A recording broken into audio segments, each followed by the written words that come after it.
Hey, what's up? It's Jim, and today I'm going to talk about the film The Iron Curtain from 1948. This is continuing my quest to review all of the films directed by William Wellman. The Iron Curtain is based on the real-life story of Igor Gisriel and his articles and writings about how he defected from Russia to give papers and tell Canada about a spy ring that was going on in North America to try to find out secrets about the nuclear bomb. And that story is actually credited as the beginning of the Cold War, as US and Russia were allies after World War II, and the signal that they were actually spying on the US behind their backs the whole time. And this is actually also considered the first Cold War Hollywood movie, and mostly because Hollywood was getting a lot of pressure about the Red Scare that was going on at the time, and were already kind of being investigated and starting the blacklist. But to kind of counter that, Hollywood wanted to show that they were all American and were not pro-Soviet, so they started to make kind of Red Scare movies. And this was the first one, which is pretty incredible when you consider the big shadow the Cold War had over Hollywood and filmmaking over the next couple of decades. There were a lot of Red Scare movies after this, and they're far more extreme than this film is, and I think one of the reasons that this isn't is because of William Wellman, because he liked to be a little more low-key and make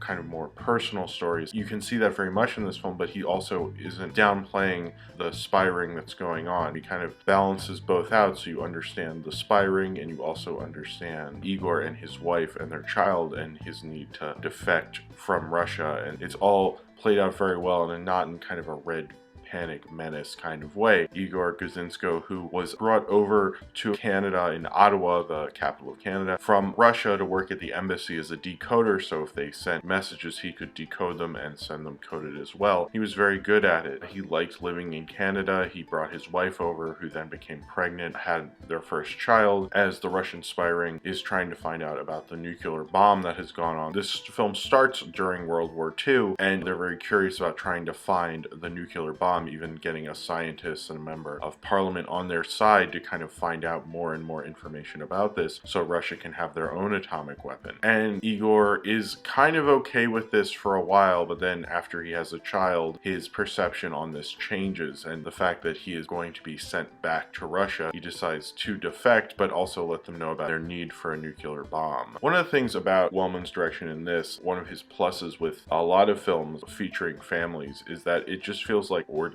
and everyday thought process. I think that works out for this film. It kind of makes Igor go, oh, well, he's a father now. He very much loves his wife. You get kind of the impression of very much the American ideals, American good guy, even though Dana Andrews, who's playing Igor, is Russian. He doesn't sound Russian, which is a problem people had at the time, and a problem for anyone since everyone else who's Russian has a Russian accent except for Dana Andrews and Gene Tierney. I don't know why they didn't do that. You can kind of ignore it because of the way Wellman directed it. Another thing that I think he did that was really smart, the cinematography by Charles G. Clark is very dark at first, and it's very Wellman, especially how the camera moves behind things in the apartment, gives it kind of a cozier but creepier and under the surface feel. His film is kind of shot in a film noir way. It's not a film noir. It works out for the film because anytime you're talking about the Russians having their secrets and having secret meetings, the lighting is noticeably darker. Anytime there's a scene of Igor being more honest, the film's always a lot less dark. It kind of unconsciously makes you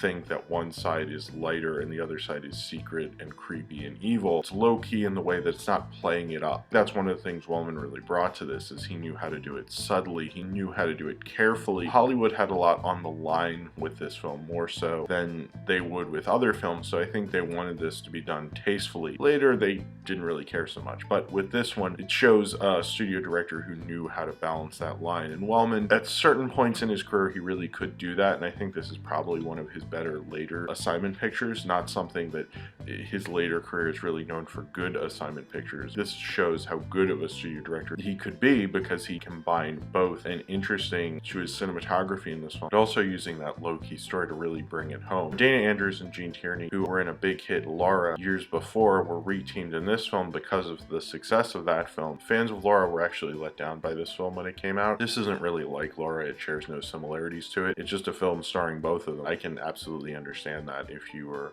thinking that. The music in this film was probably the most controversial aspect because Alfred Newman combined various compositions from Russian composers, especially because in the decoding room they had to play loud music so that no one could possibly hear them if anyone was listening. And so he used compositions that he believed were in the public domain, but 20th Century Fox actually got sued over it, although the suit was not successful. And some believe that the suit was really raised by the Russian government because they're kind of mad about this movie. I actually think the Russian music in it kind of helps it and helps its Russianness, especially when you have its two lead actors not really being Russian at all. So I think it was a smart decision to do that, but obviously lawsuit wise they probably sucked getting sued. When you have two actors who are portraying a certain ethnicity or trying to be Russian and they're clearly not, and I don't think Dana Andrews even tries to really be Russian, you can think of things like Valkyrie, which did kind of a similar thing but at least tried to explain it at the beginning. This film just doesn't. They just sound that way, and people had a problem with that at the time, and I can kind of understand it. It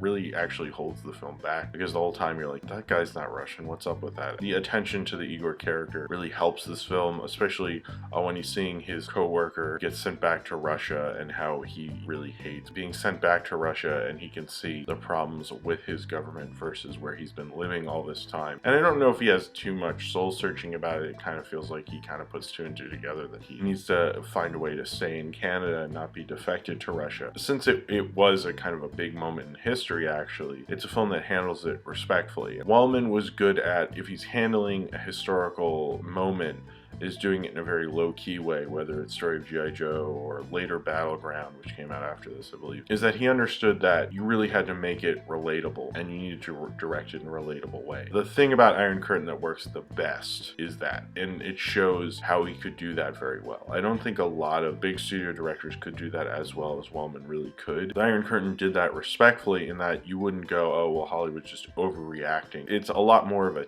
tasteful kind of adaptation because it's kind of like a tasteful studio film. It doesn't really have the fun and the experimentation of Wellman, and this does show him being an older studio director. I can understand why this film is not as well known, why it's just looked at as like an artifact where it's like, oh, this was the first Cold War movie. That is interesting that it's the first Cold War movie, and I didn't really even think that what would be the one. And I didn't really know about Igor Gouzenko and what he did. Certainly, I complain about it with newer biopics concerning themselves with that. One of the things that this film did very well is, since it's like an isolated incident, it concerned itself solely with that isolated incident. And I kind of understood why that man did what he did. It doesn't show the Wellman I love. It shows Wellman, the studio director, and not even in the period that he was the best studio director he could be. This was kind of more like towing the line studio director, and he did a good job at being a towing the line studio director. I think this was just a tastefully done Hollywood adaptation, and you know, they succeeded in that, but it doesn't have too much life to it, and it's a little too Hollywood, specifically with the non-Russian accents to its leads. Was a bit ridiculous. It seemed almost like they stuck out so much. It kind of like, yeah, of course this guy's gonna defect, he barely sounds Russian. It hurt their point if he had been more Russian and started to lose it as it went on, but I don't think anybody thinks like Dana Andrews is that Russian, and Gene Tierney either. The Iron Curtain, it was an interesting moment in history, told tastefully and respectfully, but not done with enough soul and fun to really make it an amazing adaptation. It's just done in a very toe-the-line way, and that's about as interesting as it is to really toe the line itself. So if you have seen The Iron Curtain and you would like to talk about it, then comment below in the comments and subscribe if you would like to.